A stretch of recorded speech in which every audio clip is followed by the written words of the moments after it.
তারকেশ্বর মানেই ভোলে বাবা, তারকেশ্বর মানেই দুর্গপুকুর। কিন্তু আজকে আমরা তারকেশ্বরের অন্য একটা জিনিসের কথা আলোচনা করব, সেটা হচ্ছে তারকেশ্বরের আচার। তারকেশ্বরের আচার জগৎ বিখ্যাত। এই যে তারকেশ্বরে আমরা যে দোকান থেকে আচার নিচ্ছি, ওনার একটা দোকানের নাম আছে সোনুর আচার, কিন্তু আমি ওনাকে তারকেশ্বরের আচার দিদি বলেই বলছি। ওনার দোকানটা হচ্ছে তারকেশ্বরের যে রাজবাড়ি, সেই রাজবাড়ির ঠিক উল্টো দিকে স্টেশন যাওয়ার রাস্তা, সেই রাজবাড়ির দুটো একটা দোকানের পরে। কি নেই ওনার আচার দোকানে? লঙ্কার আচার, রসুনের আচার, বাঁশের আচার, আমের আচার, তেঁতুলের আচার, হরেক রকমের আচার, যে যত রকমের চান আপনারা ওনার আচার।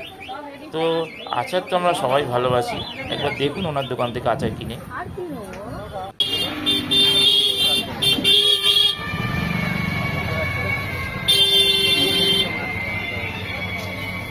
এখানে সবচেয়ে দামি আচার কোনটা?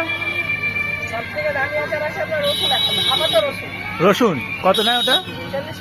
40 টাকা শ। কি আছে? বাঁশ 30 টাকা শ। মিক্স ফ্রুট 30 টাকা শ। কাশ্মীরি লঙ্কা 30 টাকা শ।